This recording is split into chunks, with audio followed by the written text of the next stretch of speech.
Well, hello there, and happy Monday, everyone. Um, let's see, for me, it's Monday the 16th. And sorry, my voice is kind of going on me. I'm still pretty sure it's not the you-know-what virus. It's just leftover crud. Unless maybe I was an early adopter. I suppose that's entirely possible. I was just ahead of everybody else, and a month ago I got it. Who knows? Alrighty, so today's going to be fun. I've been looking forward to this one. A lot of good stuff here. So we're going to talk about 2 Nephi 27. So this is going to look an awful lot like the book of Isaiah, chapter 29.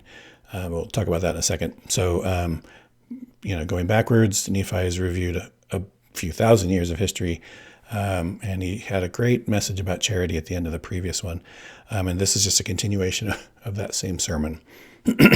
And as I said before, I'm not super clear if it was given verbally to a live audience or if it was just written. But either way, for us, obviously we're getting it in writing. Hang on. I'm back. Okay, so don't worry. The germs do not go through the internet. I checked, I think. Okay, so before we jump in, it's interesting. As you know, if you were with me through the Isaiah chapters, those were really pretty close to verbatim Isaiah, right? Not exactly, but for the most part, pretty close to the King James version of Isaiah. This one here has loads of changes. So it's just one chapter, right? Isaiah 29. And you can definitely follow along between the two, but there are a lot more changes, so many that I'm not even going to call them out as they come, right? And I'm not approaching this chapter like I did the other ones, where I'm focusing on the Isaiah version and the translations from the Hebrew. This one is plain enough, and I think the most important parts of this are not about anything that's confusing whatsoever. There is still a little bit of that where it's like, wait, what did he mean? And that's where he's quoting the Isaiah.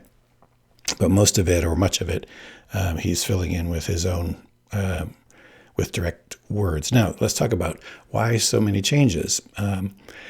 There's a couple possible reasons, I should say. So Nephi, he's a prophet, right? Prophets have many roles, but included in those roles, they can look at ancient writings and either interpret them, this is meaning what was written is correct, but it's just hard to understand, and so let me explain to you what it means. Or they can look at ancient writings and say, well, what was written or what we have here in front of us is not exactly what was said. So through the gift of revelation, let me explain to you what was actually said and also what it means. Or any kind of a combination. You understand. Also, prophets can see the future for themselves. They can see the past and the future. And it is interesting how often our prophets seeing things that happened before, and that vision allows them to explain it to us better, right? And so as Nephi is, walking us through Isaiah 29, he definitely doesn't call out what he's, why. Well, first of all, what Nephi has, his version of Isaiah 29 is not our version of Isaiah 29. It came from the brass plates, which if we had it today in our possession, that would be the oldest copy of the Hebrew Bible in existence, being that it was at least from 600 BC, right? And so we have no idea if the content that he's sharing with us that is new to us was in the brass plates. It may well have been, or if he was just taking kind of filling in blanks or gaps with his own prophetic knowledge. We really don't know. But the bottom line is, it is great information. Sure wish it was in old Isaiah. I think we'd have a lot less confusion in the world about where to go to find truth. Anyways, so with that in mind, like I say, we're just going to come through, and I'm not going to reference it back to Isaiah, but if you wanted to, you could follow along there and see the differences. So you ready to go? Am I ready to go? I think I'm ready to go.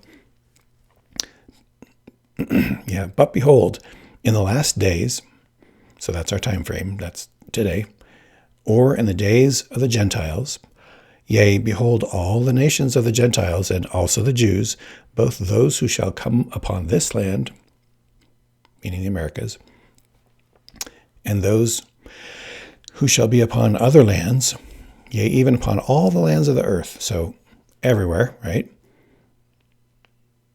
Behold, they will be drunken with iniquity and all manner of abominations. So I thought it'd be interesting to just look up, we all kind of have our vision of what it means to be drunken. And so it is interesting to see here that on this healthline.com resource, it had 6 stages of drunkenness. So euphoria, excitement, confusion, stupor, coma, death. Very, very interesting.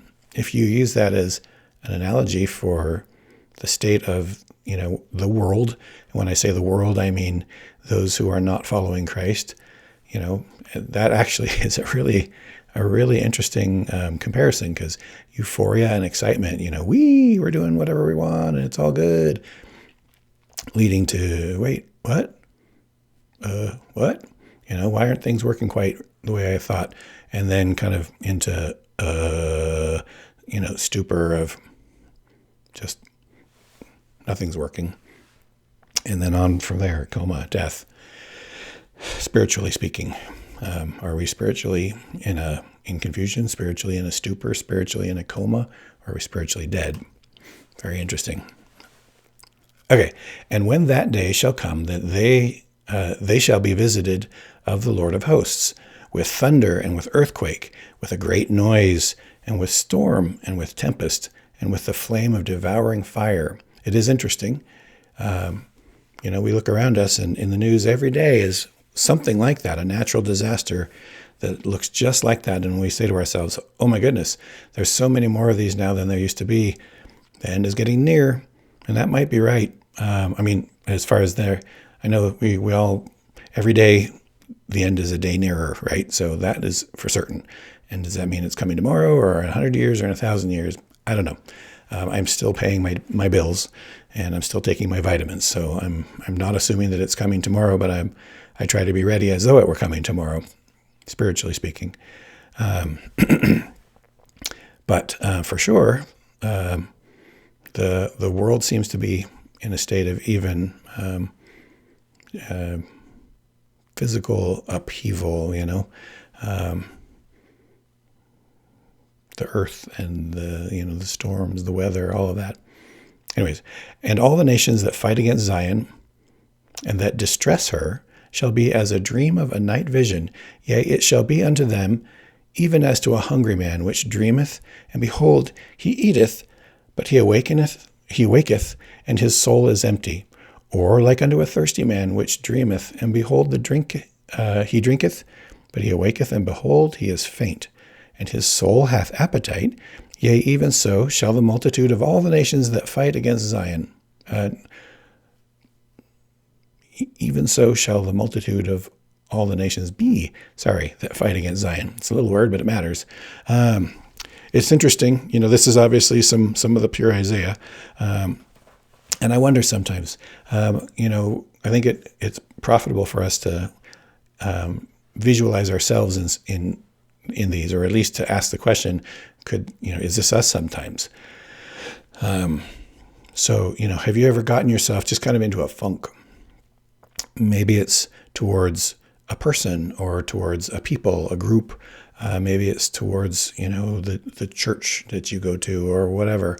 And you're in a funk, and you're not in the mood for it. You're not up for it right now. Maybe something happened that kind of put you off. And so you find yourself just kind of in this grumpy state. And not necessarily that you're fighting against Zion as it says in here, but maybe you're not fully open to it the way you were or the way you could be. And it can become real, except that it isn't, maybe it isn't real. Maybe it's just this funk, it's the adversary sort of taking a thing and making it seem real. But the resisting it or fighting against it, or however you would want to put it, is not. It doesn't fill you, right? because it's not real. Sorry. It is. It's just kind of a state that you got yourself into, and hopefully, and sometimes, then you wake up and you realize, whoa, what am I doing? This isn't a thing, and I've created a thing out of nothing. Anyways, sometimes I feel that way, and I'll wake up and I'll realize I'm angry and I don't even know why. I'm grumpy and I don't even know why, and so I'm just going to stop, because reality is things are good. It's good, life's good, that person's good, whatever, and I don't know why I was in a funk. For behold, all ye that doeth iniquity, stay yourselves and wonder, for ye shall cry out and cry. Yea, ye shall be drunken, but not with wine, and ye shall stagger, but not with strong drink. For behold, the Lord hath poured out upon you the spirit of deep sleep. For behold, ye have closed your eyes, and ye have rejected the prophets, and your rulers, and the seers. Let's see. For behold, I'm sorry, did I lose a word again? For behold, ye have closed your eyes, and ye have rejected the prophets, and your rulers and the seers hath he covered because of your iniquities. Okay. And it shall come to pass that the Lord, okay, hang on. So before I jump into 6, it's interesting because sometimes they'll talk about how the Lord will close our eyes, or will make us sleepy, or, will make things hard to understand. And I think that the idea there, this recurs throughout the scriptures, even in Christ's day, right? His use of parables. And I think the idea is that you can look at it a couple different ways. Sometimes we're not deserving of more information, right? Because we've resisted or fought against, or whatever it might be, the blessings that were already presented to us. Maybe the Lord just decides, you had your chance, so now I'm not even gonna make it easy for you to get at the good stuff now. And sometimes I wonder also if it's because we're not in a position to take responsibility for that information, and so the Lord is actually protecting us from what might be otherwise a damning level of accountability, if it was just laid out plain for us, but we're not spiritually, emotionally, whatever, ready to act on it the way we would need to, that we would come under condemnation. And so maybe he's saving us from that until we're more ready for it. I don't know. Ponder. Okay, now he's going to start talking about a book and words of a book. And what I want you to do is pay very close attention, and I've helped by highlighting.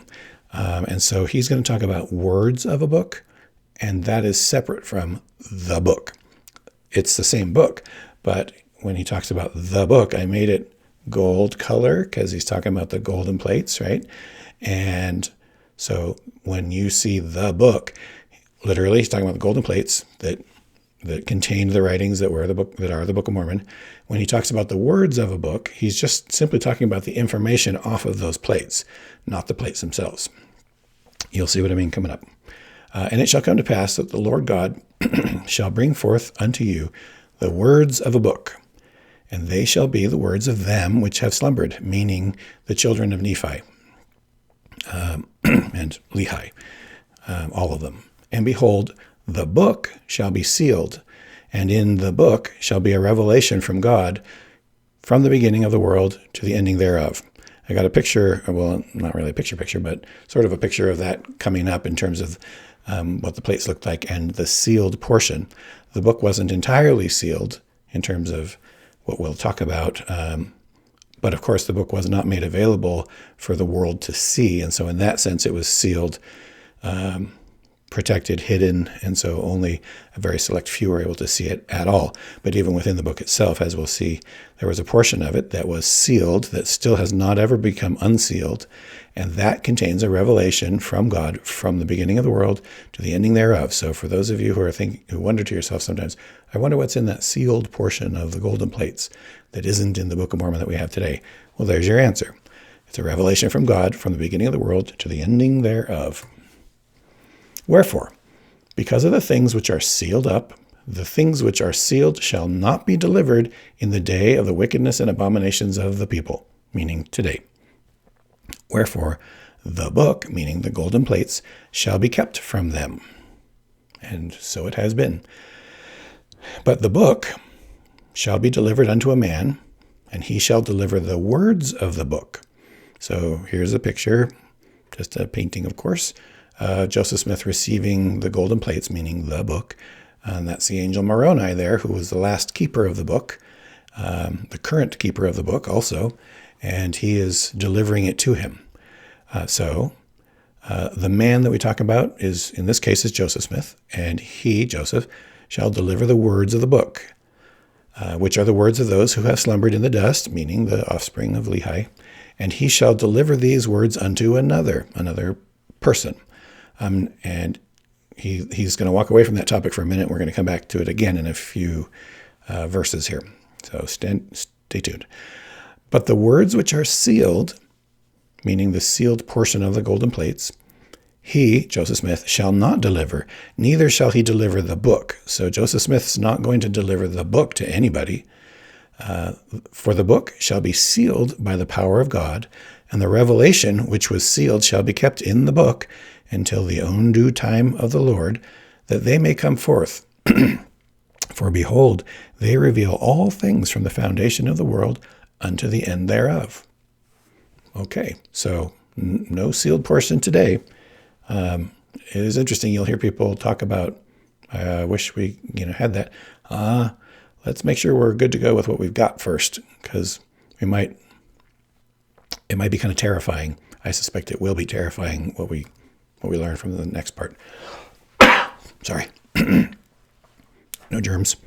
And the day cometh that the words of the book, meaning the text out of the book, the information that's in the book, in the non-sealed section, which were sealed. So the day cometh that the words of the book, which were sealed. Okay, so I apologize. Back up. He is talking about the content of the sealed portion, and he's not talking about today. He's talking about in the future. And the day cometh that the words of the book, which were sealed, shall be read upon the housetops, and they shall be read by the power of Christ, and all things shall be revealed unto the children of men, which ever have been among the children of men, and which ever will be unto the end of the earth. So there's more information about what's going to be in there. It's everything all the way to the end. So that's to be continued, or, coming soon or eventually to a bookstore near you. I don't know. Wherefore, at that day, when the book shall be delivered unto the man of whom I have spoken, the book shall be hid from the eyes of the world, that the eyes of none shall behold it, save it be that 3 witnesses shall behold it by the power of God, besides him to whom the book shall be delivered, and they shall testify to the truth of the book and the things therein. So that is interesting, and he talks about that it will be. Where did it say? It shall be delivered. The 3 witnesses shall behold it by the power of God. So here's the thing about the 3 witnesses. That they didn't just see the plates. They actually had the angel Moroni come and appear before them, and it was Moroni who showed them the plates and the other objects as well. The Liahona, the Urim and Thummim, and all the artifacts that were sealed in the stone box that the plates came in. And so, what was cooler about that experience? The fact that they got to see the plates, or the fact they got to see an angel? Holy cow, angel. Oh yeah, cool plates, but angel. And that is in fact what happened. Their accounts are documented. It is interesting to note that in time, all 3 of them fell away from the church that was organized, but never at any time did any of the 3 of them deny their witness of the Book of Mormon. So it is almost a greater evidence of the reality and the truthfulness of their accounts, the fact that they would become separated, and so you would expect them to very quickly, go back on something, especially if it was never true or never all the way true. But that was not the case. So it's very interesting to see. And there is none other which shall view it, save it be a few according to the will of God, to bear testimony of his word unto the children of men. For the Lord God hath said that the words of the faithful should speak as if it were from the dust. So these additional 8 witnesses were allowed to see the plates, right? But kind of as this painting portrays here, there was no angelic visitation associated with this one. They just simply, Joseph was permitted to uncover the plates and show it to them and let them handle them and flip through them and all that. So, and so you see in the scripture here, he does not say that they were shown by the power of God as it did on the previous. So those 8 witnesses: Christian Whitmer, Jacob Whitmer, Peter Whitmer Jr., John Whitmer, Hiram Page, Joseph Smith Sr., Hiram Smith, Samuel Harrison Smith. So these were people who were right in the very center of the work. And, it's great to add their witnesses. And so here's just a little snippet of what they had to say. Joseph Smith Jr. has shown unto us the plates, which have the appearance of gold. And as many of the leaves as said Smith has translated, we did handle with our hands. And we also saw the engravings thereon, all of which has the appearance of ancient work and of curious workmanship. So there you go. It was longer than that, but it was just a little bit that I thought was kind of interesting to share. Now, were they the only ones, additionally, who got to see the gold plates? No, indeed. Check this out. There were others, but in particular, there were 5 women who got to see the gold plates. Wherefore, the Lord God will proceed to bring forth the words of the book, and in the mouth of as many witnesses as seemeth him good will he establish his word. And woe be unto him that rejecteth the word of God. So he says it right there that the Lord will show it to whoever he feels he'd like to have see it. So 5 women were able to see the golden plates. Lucy Mack Smith. It's interesting. The account there, it seems pretty reliable. Lucy never said herself that she saw. So the whole Smith family and the people who were around the household, I think they mostly all saw the plates they were always kept covered with a cloth, right? And so they were aware of them. And so some of these were, they would actually even kind of touch them through the cloth, right? Or even sometimes scoot them over on the table because it's on the kitchen table, right? So they're moving it around, but they're being extremely respectful, right? Joseph had told them, you got to leave it alone, leave it covered. But they see the shape, they see the size. As they have to kind of scooch it around, they get a sense of how heavy it is. And so from Lucy Mack Smith, Joseph's mother, an amazing woman, she never says directly in her biography that she saw them, but there is a recording of her speaking to someone else, someone who was actually being critical of the church. And she described to him, no, you're wrong, and I have seen him, and they look just like this. And she said in that account that she saw them with her own eyes, and then went on to describe them in a way that you wouldn't know that through looking at them through a cloth. So is that a reliable account? I don't know. It's interesting. But for sure, if nothing else, she definitely was very familiar with them because they were on her kitchen table for, all the days, 60 days of translation or whatever that was. But possibly saw them, firsthand. Catherine Smith Salisbury, that is one of Joseph's sisters. And when Joseph came in from the night that he brought the plates home, he had been attacked twice on the way home from gathering the plates. And so, imagine he's kind of stumbling in the door, sort of battered and bruised with the plates. And he just kind of like, here, hold this for me for a second. And so he hands her the plates. And so they're covered, but so she's holding them, just like, whoa, are you okay? And what is this heavy thing I've got here? Anyway, so that was interesting that she got to actually hold them. Emma Smith was truly the first scribe of the Book of Mormon.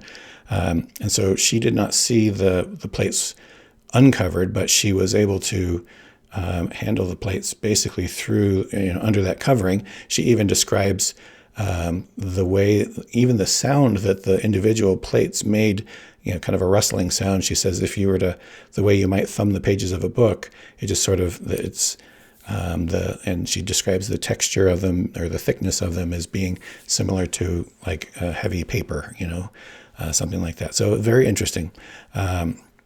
Lucy Harris is the wife of Martin Harris, who early on actually was a very important and strong supporter. And she went to bed one night, having had a conversation with Joseph, saying basically, "Listen, I want to support what you're doing, but I'm struggling with this, and I need more of a witness of the truthfulness of what you said." And she wakes up the next morning, having had a dream vision in which she was shown the plates by an angel in the vision. She woke up completely satisfied, and in fact even handed Joseph a fairly large sum of money, considering their circumstances, towards to help out with the translation. Okay. And then lastly on this list, Mary Musselman Whitmer. So Mary Whitmer, Mother Whitmer was working so hard, just wearing herself out, trying to keep the Whitmers and the Smiths, supported and productive and fed and clothed and all of that while the work of the translation went on. And it was wearing her out. And this added load was specifically due to the work that was going on to translate the Book of Mormon. And so one day, basically, an angel in the form of not in glory, but in the form of an old man, as you see there in the painting, stopped her and said, "Hey, you know what? You're becoming worn out with this, and you're doing a good work, and you deserve to see this." And so he showed her the plates, and she got to handle them and see and everything. And he said, basically, his purpose in showing her was to give her strength, to give her kind of an emotional boost, and of course it worked. And it's interesting that this angel dressed as an old man in a hat had been seen by others as well prior to that. So it's a cool, interesting story that the Lord would be sensitive to the needs of a worn out mother. Okay, let's keep going. "But behold, it shall come to pass that the Lord shall say unto him whom he shall deliver the book," that's Joseph, "take these words," not the book, but words, "which are not sealed, and deliver them to another, that he may show them unto the learned, saying, Read this, I pray thee." So it's interesting. He's talking about three people here. So he's talking to Joseph, who has the book. Take these words. So copy down some words, some of the symbols, right? Deliver them unto another to take to a third person, right? So the another person, the messenger, that's Martin Harris. So what they did is they copied down some of the symbols. Now, what you see here, this is what's called the characters document. This is not the document that we're talking about here. This was done separate from that, so don't get confused. Excuse me. But it is, those are characters from the golden plates written down. So it's kind of similar. It's quite similar in many ways, but it is definitely different content than what was delivered here in this section. So they write down the characters, they copy the characters, and they also make a translation of those. So here's the original characters, and here he used the Urim and Thummim to translate. So here's the translation of it. So those two things, and so here you go, Martin Harris. Now take this to some experts and get them to look at it and validate it, right, for the world, so that we can have this proof. The scholarly proof of the authenticity and the accuracy of what we're doing here. And so let's see. Take these words, which are not sealed, deliver them to another, Martin Harris, that he may show them unto the learned, not a single person necessarily, but unto the learned, saying, Read this, I pray thee. And the learned shall say, Bring hither the book. They want to see the original, not just the writings, which is reasonable. And I will, so bring hither the book, and I will read them. And yeah, sure, sounds easy, but and now because of the glory of the world and to get gain, will they say this, and not for the glory of God, right? So the scholars are not trying to move the work forward. They're like, oh, hey, I would be so famous if I got to, be the one to unleash to the world or to announce to the world this amazing finding. So they're looking for their own glory. And the man, Martin Harris, shall say, I cannot bring the book, for it is sealed. And the learned shall say, I cannot read it. In Isaiah, it'll talk about, I cannot read a sealed book. Anyway, so what happened was Martin Harris, who's not pictured here, took the two documents, the copy of the symbols, not this one, but the other. We don't have the original one in our possession, so I have no pictures of it. Sorry, but it's described fairly specifically, and it's quite a bit different information than what's here. Anyways, so he brings it to three different people: Luther Bradish, who was an Egyptologist. He had traveled to Egypt. He was very familiar with the hieroglyphics and and the archaeological work that was going on at the time. And so he took a look at it and said, well, I don't know. I'm into it, but I can't do anything with this writing. I'm not that smart.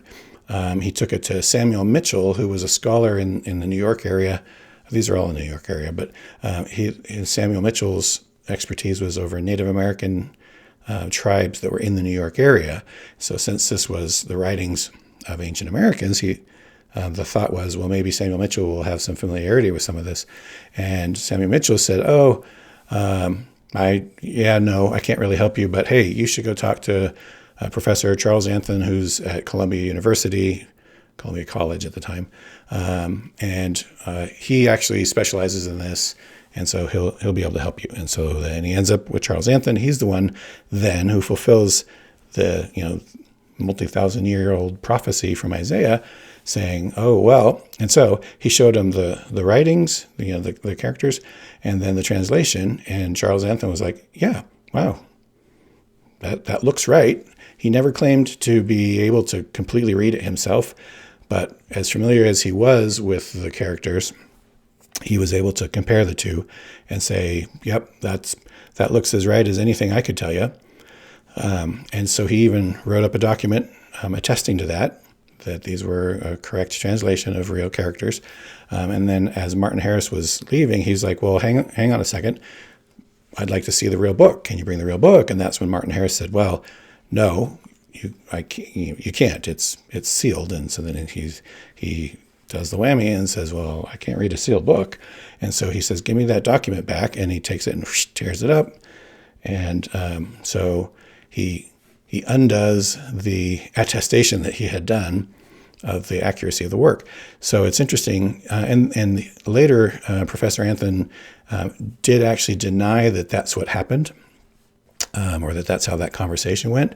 So, okay, technically speaking, we don't know exactly what was said there because of the fact that they contradict each other. But what we do know is as soon as Martin Harris got back home right after that trip, he basically mortgaged his farm and completely financed the continuation of the translation and put himself in that full-time role as scribe, right? So whatever it was that Charles Anthon said to him took him from being, pretty interested and pretty sure to being completely sold, absolutely bought in, and willing to stake his entire family livelihood and finances on it. So that suggests to me that that he came away from the Charles Anthon experience fully converted.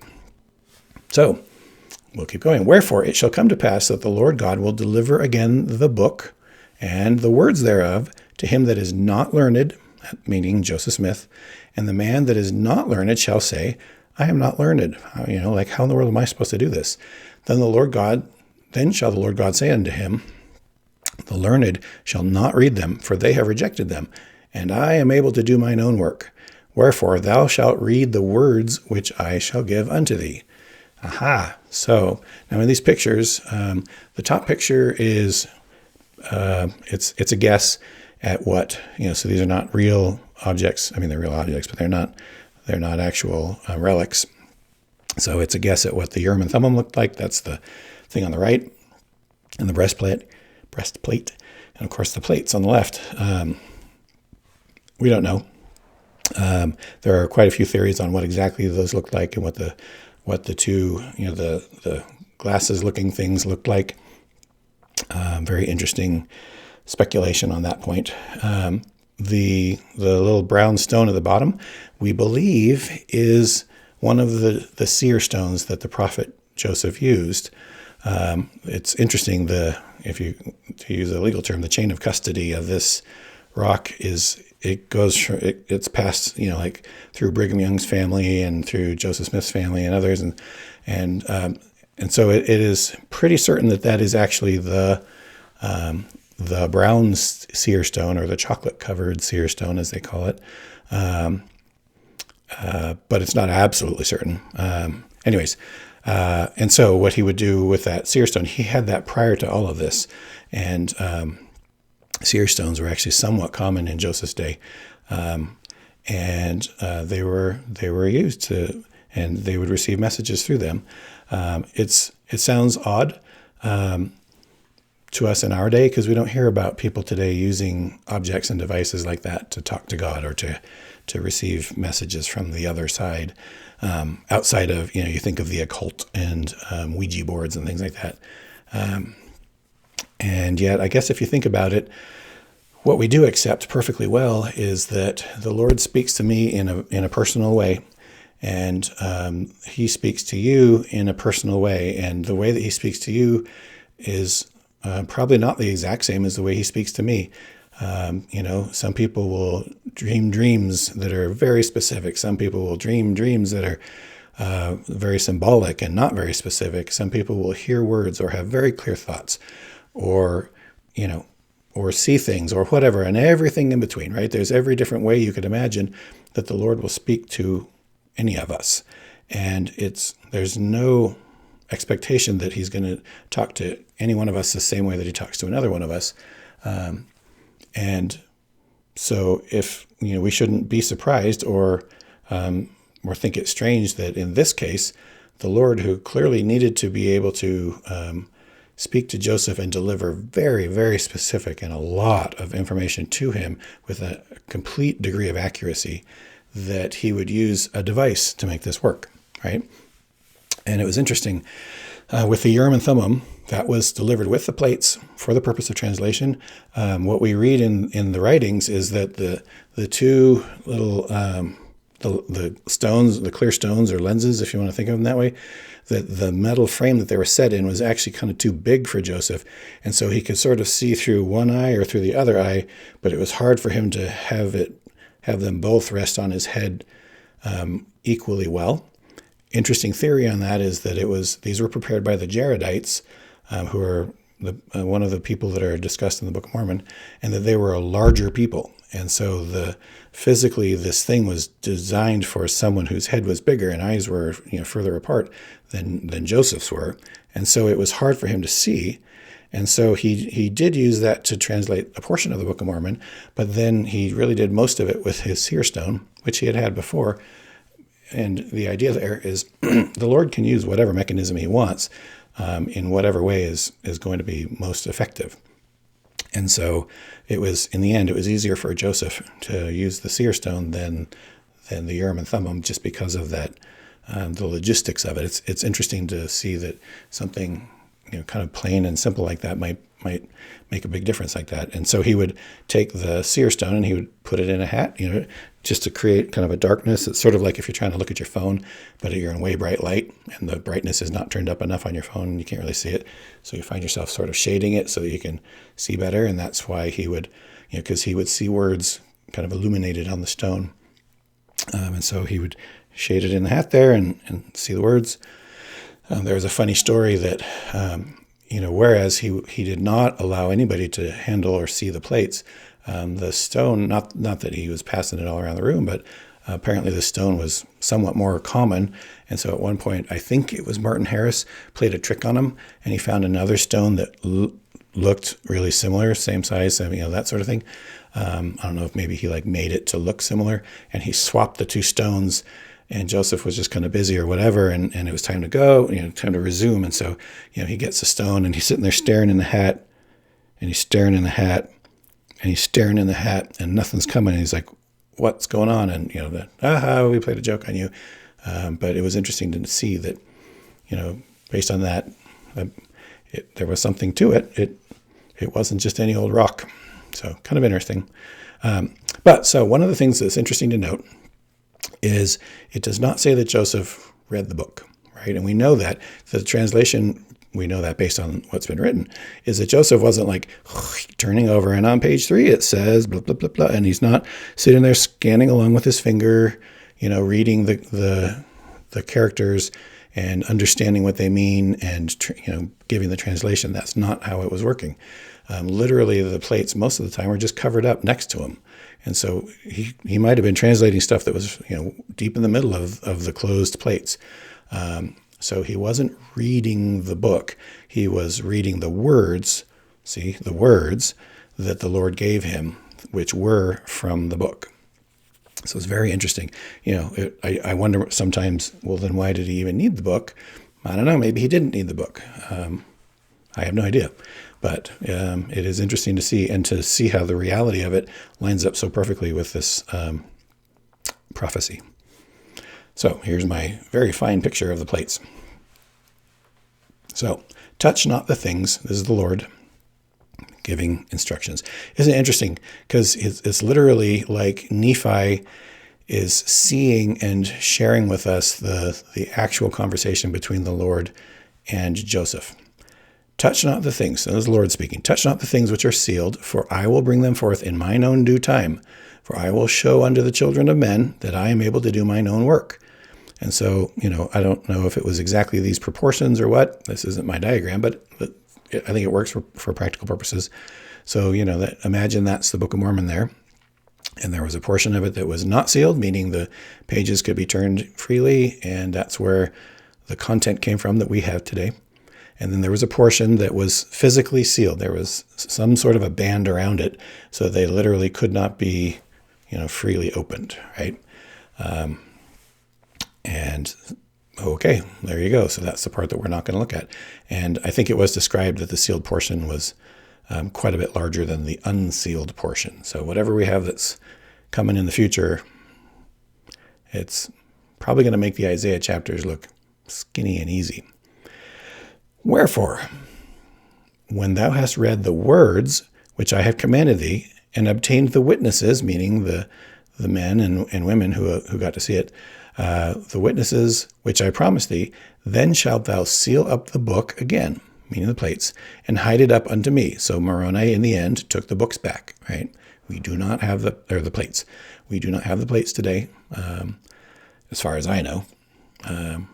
But I do know that we were told specifically that Moroni took all of it back. Now, whether he's handed it back over again, I don't know what's over there in the vaults. I know it's in some of the vaults, but I don't know what's in all of the vaults. So, and I am completely unaware of there being any golden plates in there,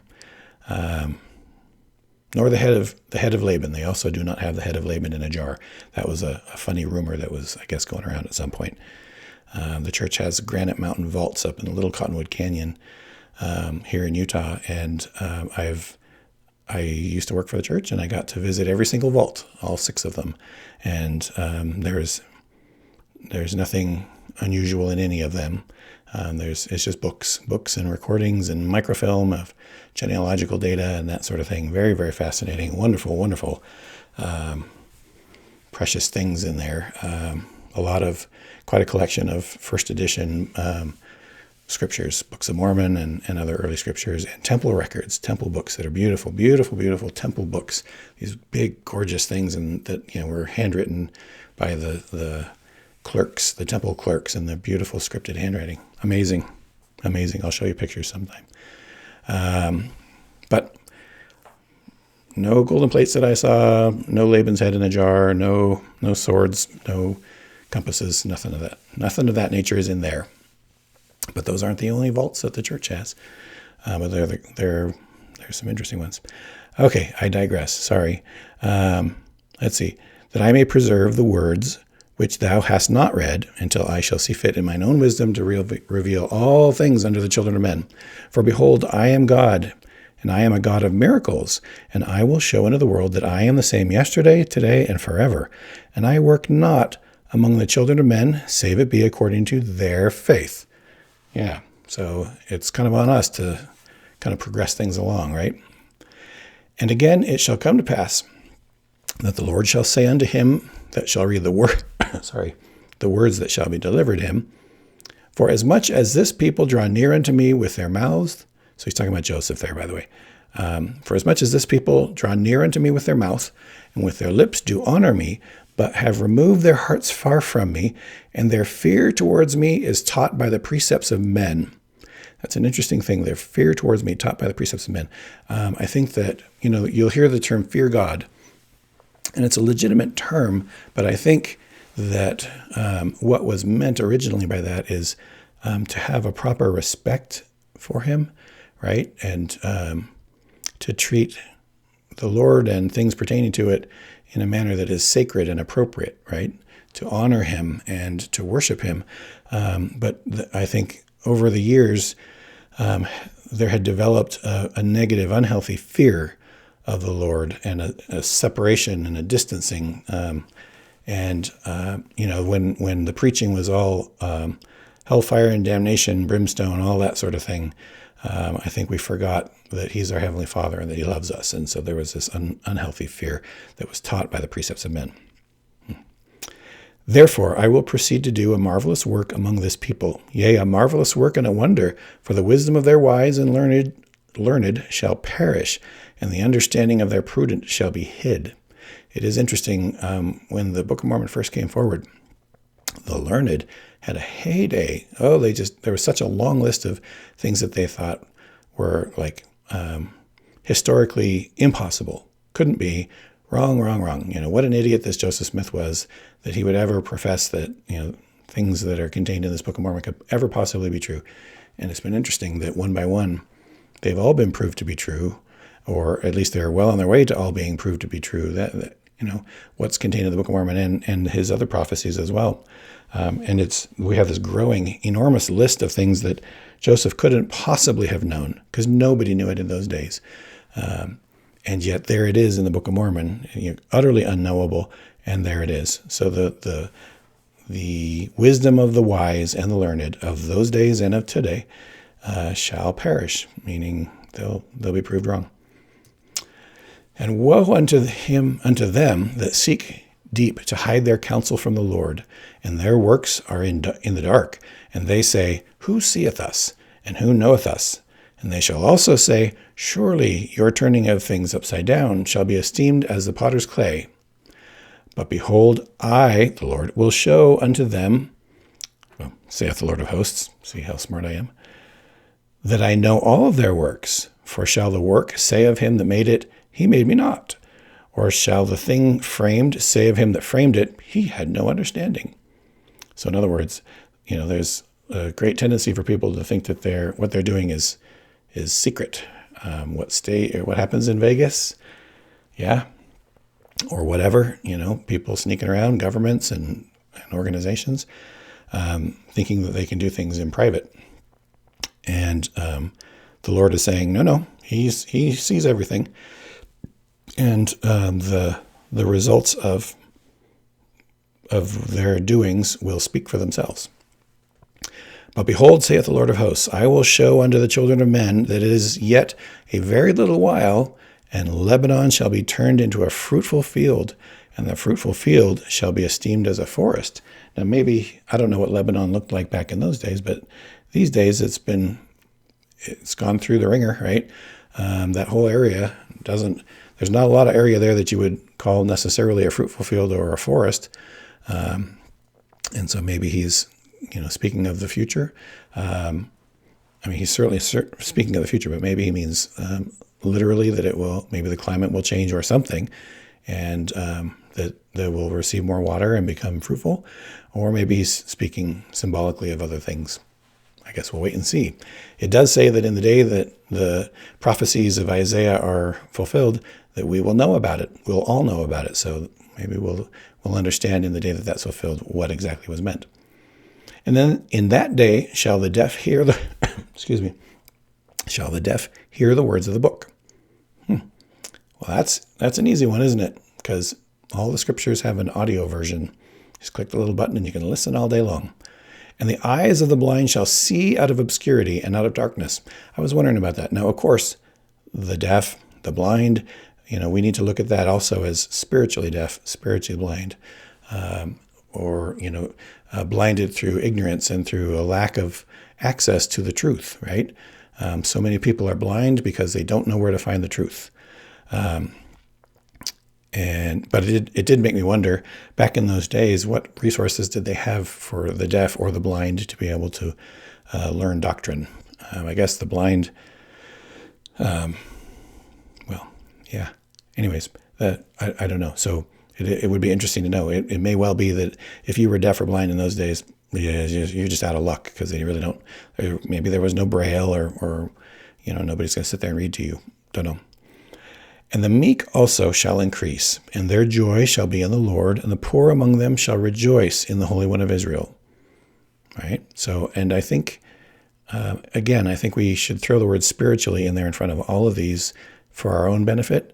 The spiritually meek, the spiritually poor, because for sure, I don't think it's not very often that the Lord is definitely promising us that we're going to become materially abundant. And yet spiritually, right, there's no limit to the feast that we can enjoy, right? Come and buy milk and honey with no price, all that sort of thing. For assuredly as the Lord liveth, they shall see that the terrible one is brought to naught, and the scorner is consumed, and all that watch for iniquity are cut off. I think, excuse me, when they say watch for iniquity, I think they mean like watch for the opportunities to do iniquity. And they that make a man an offender for a word, and lay a snare for him that reproveth in the gate, and turn aside the just thing, turn aside the just for a thing of naught. So when I read verse 32, I think of being politically correct, right? You say a word that someone doesn't like, and now they're just all worked up. And they call you an offender. You offend me because you said something that I don't like. And sometimes it seems like there are traps laid for us in the realm of political correctness. That if we step on one of these traps, if we say the wrong thing, then see, I knew you're a hater. You're a hater. And now we're going to, destroy you publicly because you said a thing, even though it might not be in any way, it might be completely opposite of what you meant. So interesting times. Therefore, thus saith the Lord, who redeemed Abraham, concerning the house of Jacob, Jacob shall not now be ashamed, neither shall his face now wax pale. But when he seeth his children, the work of my hands, in the midst of him they shall sanctify my name, and sanctify the Holy One of Jacob, and shall fear the God of Israel. They also that erred in spirit shall come to understanding, and they that murmured shall learn doctrine. So I think what he's talking about here, when he talks about the house of Jacob, he's talking about, the Jews, the Israelites, who they got off the path so long ago, right? And their lives have really been kind of tough ever since then. We've talked about this in previous sessions. And I think they're saying, the time for that will be over as they start to accept the Savior, the Holy One of Jacob, and fear the God of Israel, right? That they will come back into a state of happiness and prosperity. So let's go back to where we started and ask that question. Is our joy in the Lord? Do we rejoice in the Holy One of Israel? Times are tough. We're in some really, really tricky, sketchy, difficult times now. Do we focus on our blessings and on our opportunities and on blessing each other, right? And it's through serving one another that we will find some of the greatest joys.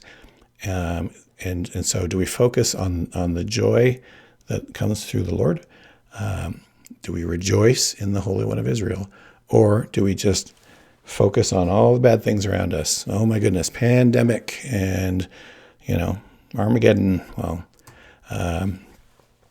we can if we want to, and we can just be swallowed up by it. So that's all for this one. And coming up next, Nephi will continue his sermon and more amazing, wonderful stuff coming up. So we will see you again then in a little bit.